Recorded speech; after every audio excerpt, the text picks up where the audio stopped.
Hola, ¿qué tal? Es un gusto recibirlos nuevamente en esta serie Diálogos con la Realidad, en esta temática comunicar en tiempos transmedia.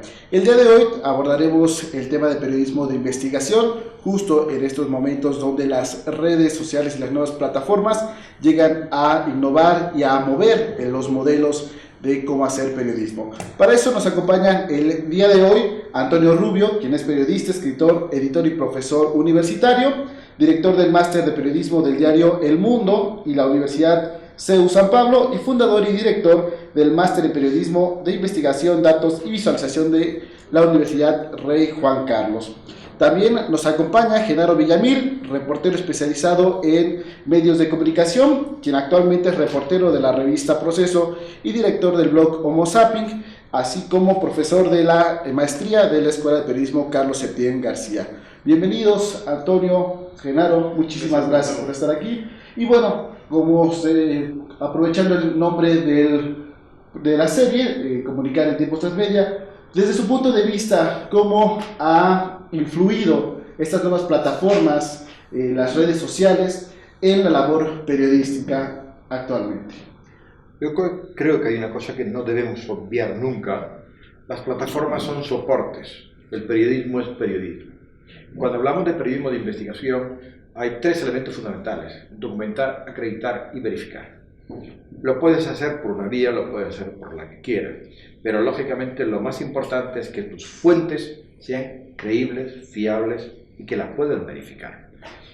Hay que tener mucho cuidado con el tema de las redes, porque últimamente hay muchos periodistas que trabajan fundamentalmente o creen generar información a través de las propias redes. Las redes no es periodismo. Las redes, en todo caso, comunicación u otra cosa que habría que definir. Aprovechando esto, se habla mucho del periodismo ciudadano. ¿Existe el periodismo ciudadano en las redes sociales? ¿Cualquiera que agarre un dispositivo móvil puede hacer periodismo? Todos podemos comunicar, pero no todos hacemos periodismo. Es decir, todos podemos agarrar un martillo y clavar un clavito, pero no todos tenemos el oficio de carpintero. Es decir, es un oficio. El periodismo es un oficio que no le podríamos ni le tenemos por qué poner adjetivos, porque los periodistas somos ciudadanos. Hay esta falsa idea de que el ciudadano, así en general, hace un mejor periodismo que el periodista institucional, es decir, el que trabaja para alguna empresa o trabaja para algún medio tradicional. No, yo creo que es el oficio el que hay que aprender y el que hay que también comunicar. Todos aquellos que quieran hacer periodismo, y qué bueno que haya muchísima gente interesada en eso, hay que aprender un poco lo que dice el colega, es decir, hay que aprender a documentar, a verificar y sobre todo a ponderar. Porque también en el caso de las redes sociales se da como nota algo que no es nota en términos estrictos, es decir, se exagera o se sobredimensionan hechos que no están ponderados. O sea, la ponderación es parte del aprendizaje de esta nueva era, es decir, no todo tiene que ser exagerado ni sobredimensionado para llamar la atención, ¿no? Y con este nuevo auge de las redes, ¿cuál es el papel del periodista y sobre todo del periodismo de investigación frente a algo que está en la tendencia que son las fake news, ¿no? Y los rumores en las redes sociales? ¿Cuál es la labor que debe hacer el periodista, sobre todo desde la parte ética? El periodista lo que tiene que hacer es ser y hacer periodismo. Por lo tanto, lo primero que tiene que hacer es controlar, verificar, porque cuando yo le doy una información a un lector, tengo dos elementos fundamentales. Uno, la credibilidad de mi propia marca y del propio medio en el que estoy. Y dos, si la información que yo ofrezco no hay una diligencia informativa con respecto a la persona que sale, yo puedo tener una repercusión judicial con una demanda o una querella. Por lo tanto, es muy importante que yo piense en el día después de la publicación, en este caso del minuto después, en tanto que estamos en el mundo digital, y lógicamente lo que no está trabajado, ni verificado, ni documentado, lo puedo publicar. Yo no sigo las redes en el sistema de buscar una información. El periodismo de investigación consiste en levantar las alfombras del poder, es decir, levantar algo que alguien está ocultando. Por lo tanto, eso nunca va a estar en las redes. La dinámica del periodista de investigación es utilizar la tecnología para, entre otras cosas, trabajar la base de datos o utilizar la ley de transparencia para poder llegar a determinadas cuestiones que antes no llegabas. Pero en el fondo hay una cosa que es fácil y sencilla. Tiempo. Mucho cariño a tu fuente, mucha constancia y de vez en cuando un café o un buen tequila. ¿Cómo se trastocan las relaciones entre el poder y la prensa? Teniendo a lo mejor como ejemplo los tuitazos de Donald Trump y estas salidas a decir que son fake news. ¿Cómo se modifica ahora con los sistemas, dentro de los sistemas políticos, la relación prensa-poder a partir de la mediación de las plataformas digitales, Genaro? Hay un ecosistema que está cambiando, entonces también hay un sobrecalentamiento global en las redes, en el sentido de pensar que solamente a través de breves mensajes en Twitter o en Facebook uno puede tener la versión oficial de las cosas, y eso quizá, o la versión de las fuentes oficiales, y eso quizá también está afectando al propio periodismo de investigación, porque todos los que tenemos el oficio de periodista sabemos que un boletín no es una versión oficial, que necesitamos interactuar con el funcionario, que el funcionario tiene que ser interpelado, que la fuente tiene que ser cuestionada, porque las preguntas son las que generan información y no nos debemos dejar de hacer preguntas. Desgraciadamente el ritmo muy rápido a veces de las redes obliga a que tengamos sentencias, posiciones, pero no preguntas, y el periodista a final de cuentas es alguien que está preguntando todo el tiempo.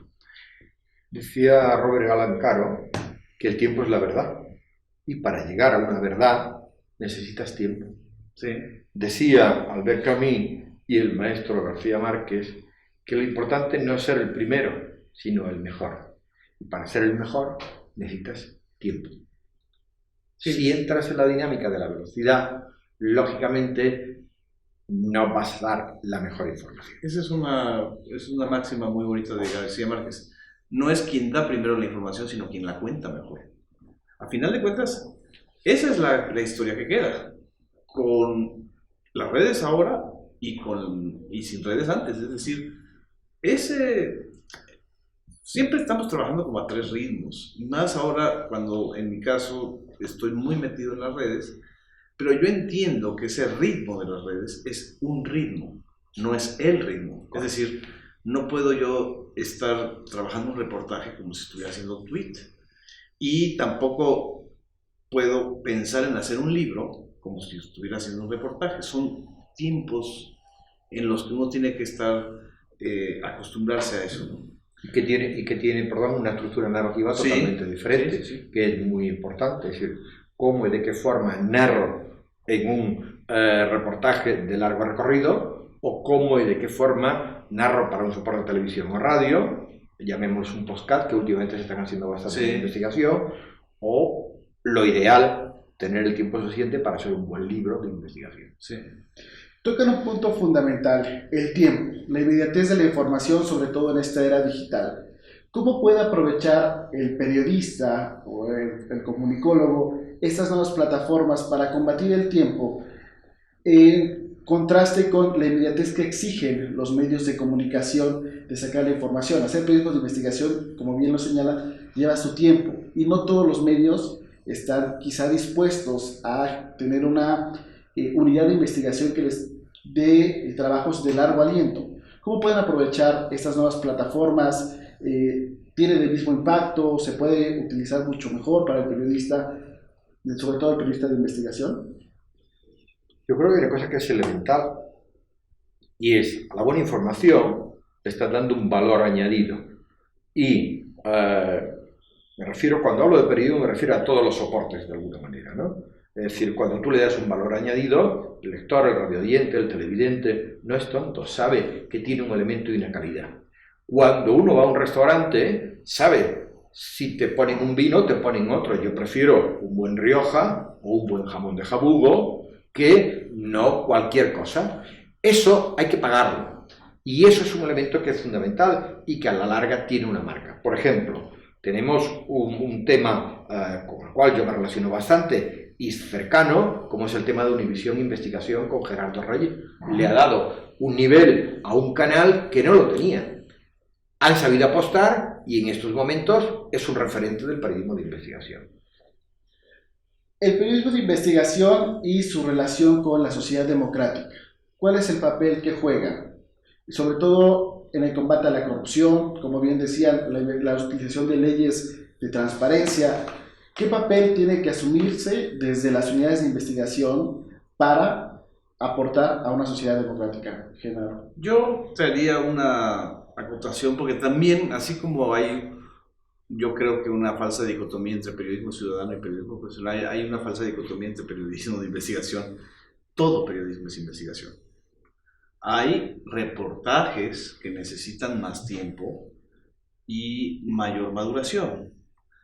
A lo que voy es que a lo mejor yo provengo de una revista que pues todo el tiempo estoy investigando, es decir, dentro de esa revista no creo que quepa la idea de crear una unidad de investigación, porque al final de cuentas todos somos una unidad en sí mismos que tenemos que tener tiempo para hacer reportajes.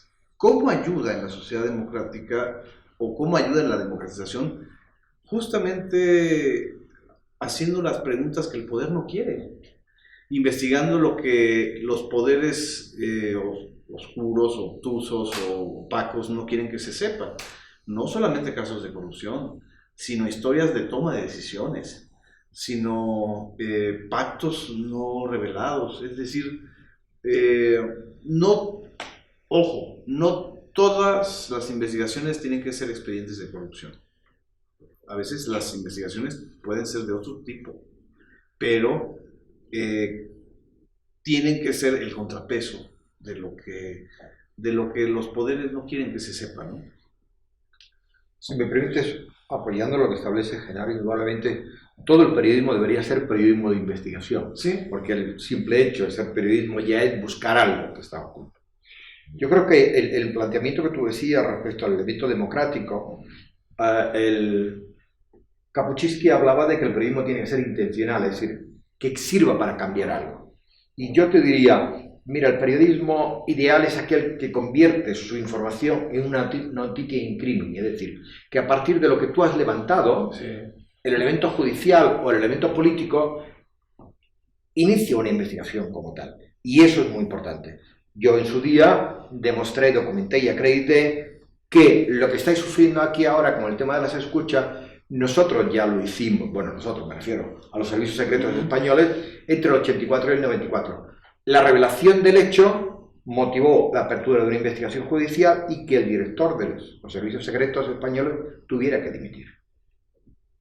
Pues bien, vamos a un corte y continuamos aquí en esta serie de diálogos con la realidad.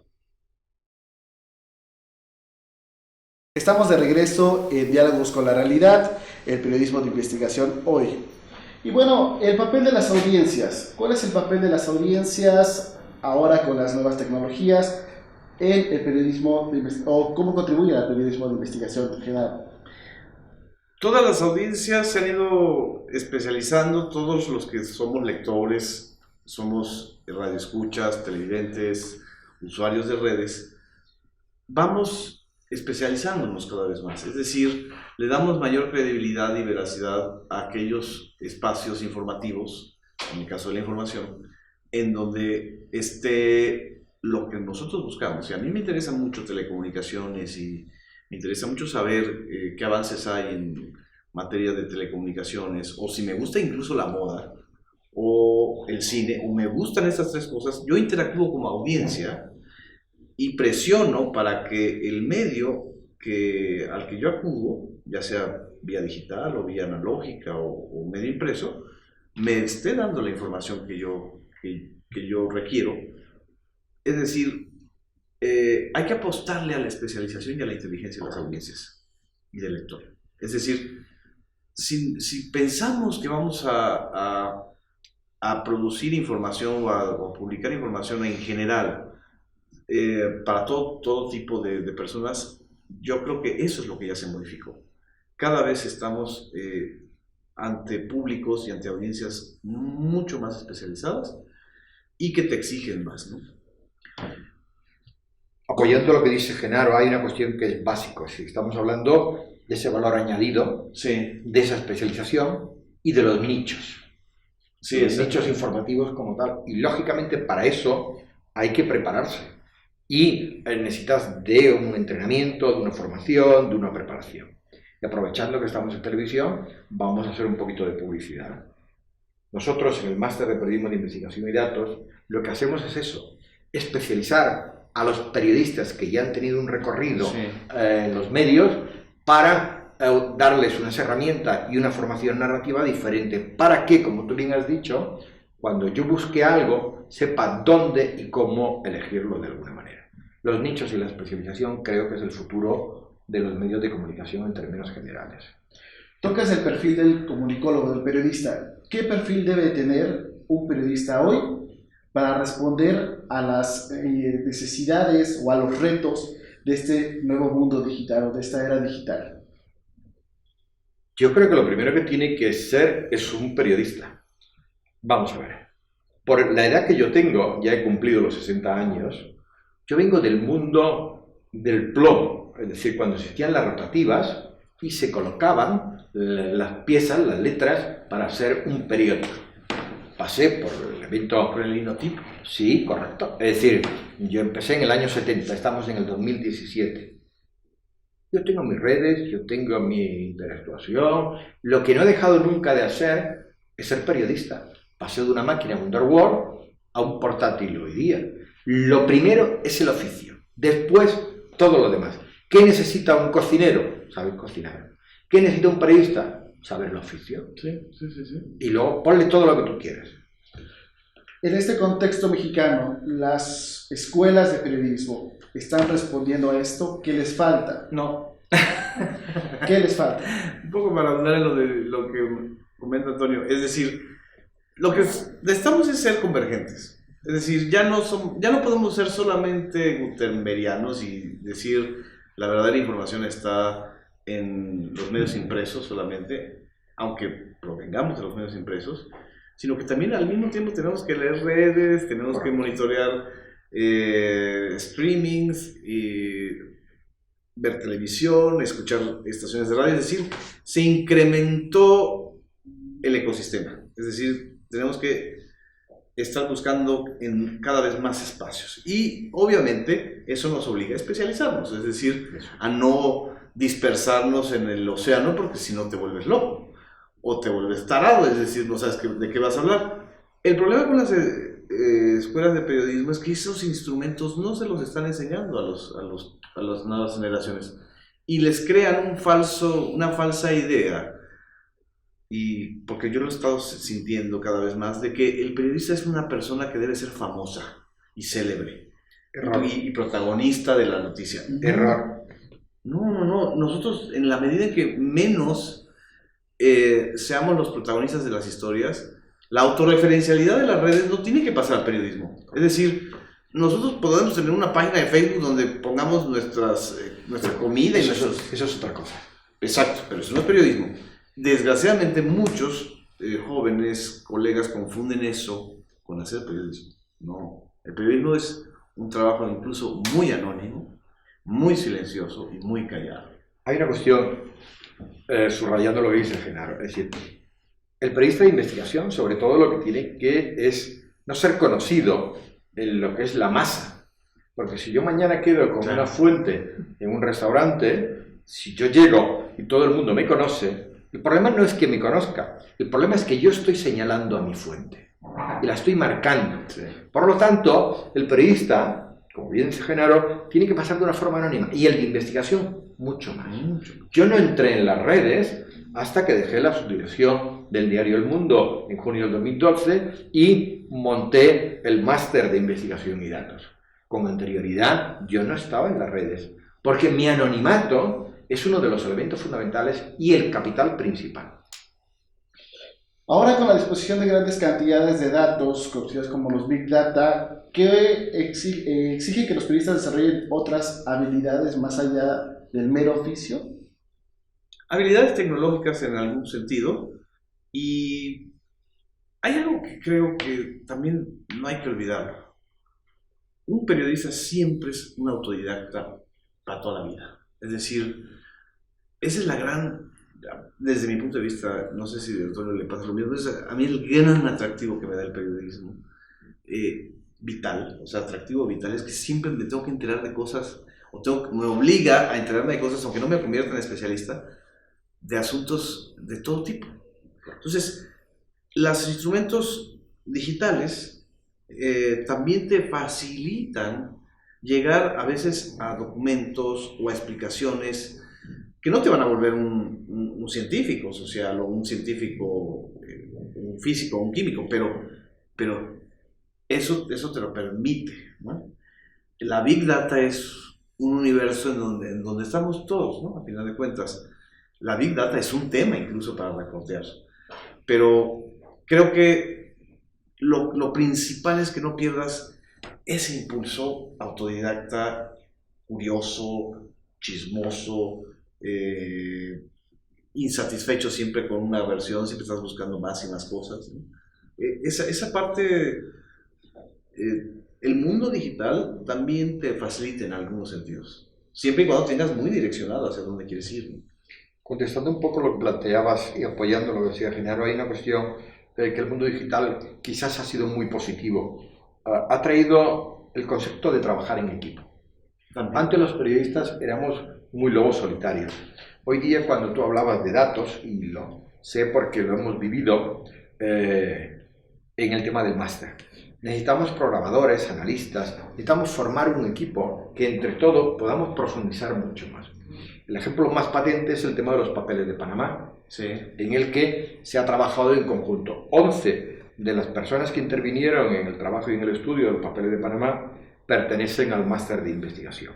En el tema del Football League está ocurriendo lo mismo. En el tema de memoria robada que ha llevado a cabo la Nación ocurre lo mismo. En el Tierra Esclava del Faro nos encontramos con lo mismo. Lo que nos ha permitido esta tecnología es tener una interconexión entre medios y entre periodistas.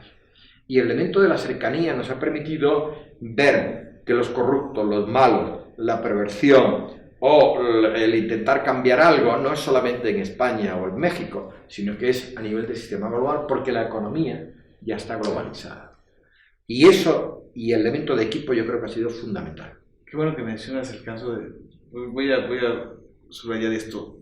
El Panama Papers o los Panama Papers no hubieran sido posibles como producto informativo si no hubieran estado los periodistas.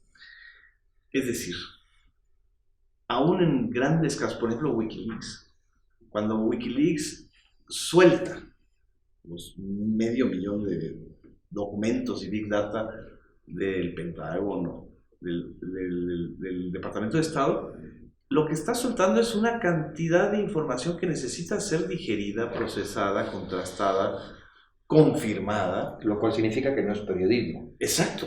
O sea, Wikileaks no hace periodismo, hace grandes filtraciones. Y ahí viene un poco la confusión ahora de las nuevas generaciones. Todos quieren ser Julian Assange.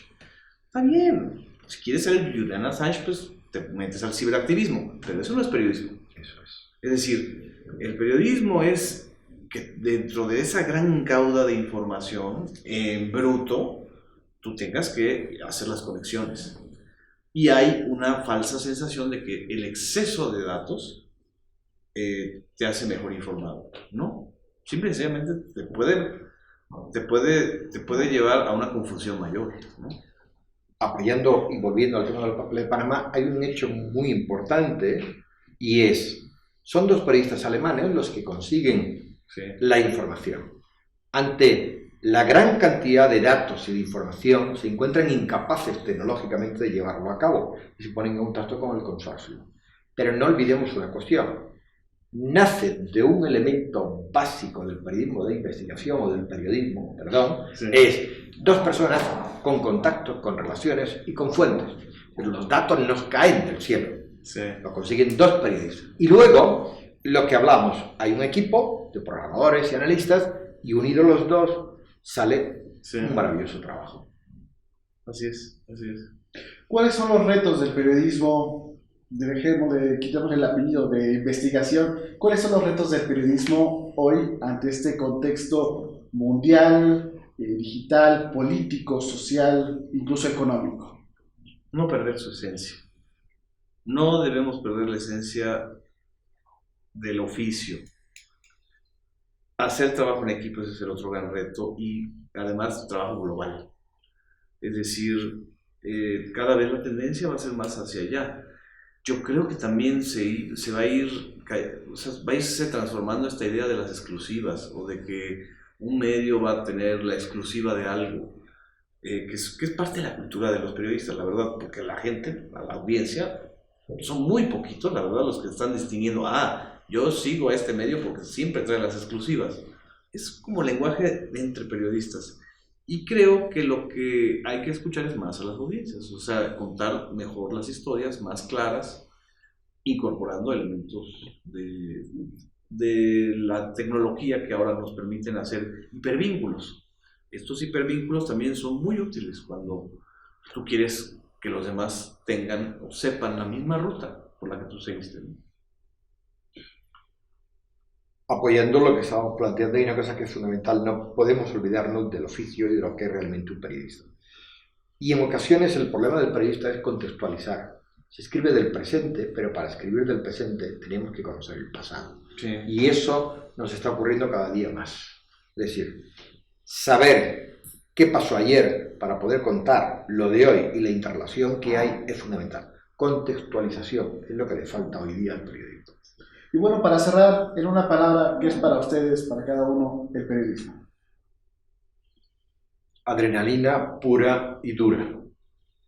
Un oficio de vida, no tiene hora y es una manera de vivir también. Se te vuelve una segunda piel. Y por cerrar, como diría tanto el maestro Camus como el maestro Gabo, nosotros podemos decir que es el mejor oficio del mundo. Y el hecho evidente es que yo le voy a pedir a un buen periodista, a un gran periodista, que haga el favor de dedicarme un maravilloso libro que acaba de publicar. Se llama La rebelión de las audiencias. Genaro, necesito una firma del maestro. Muchas gracias, Antonio. Pues gracias, qué honor, qué gusto. Y es esto, o sea, el periodismo también es esto, es decir, un oficio de muchas velocidades. Para escribir un libro es otra velocidad que para escribir un tweet, pero es un estilo de vida, se te vuelve una segunda piel, completamente. Pues bien, Antonio, Genaro, muchísimas gracias. Gracias a ustedes por acompañarnos. Les invitamos a ver otro capítulo más de Diálogos con la Realidad, comunicar en tiempos transmedia. Hasta la próxima.